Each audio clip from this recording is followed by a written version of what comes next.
Van and news હવે જોઈએ અગત્યના સમાચાર.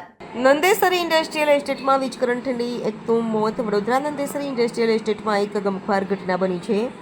ભારદારી વાહન પર વીજ વાયર પડતા એક વ્યક્તિનું કરુણ મૃત્યુ નીપજ્યું. મૃતકનું નામ પવનકુમાર છે અને તેઓ વાહનના ચાલક હોવાનું સામે આવ્યું છે. આ ઘટનાને પગલે સમગ્ર વિસ્તારમાં શોકનો માહોલ છવાઈ ગયો છે.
Subscribe now and press the bell icon.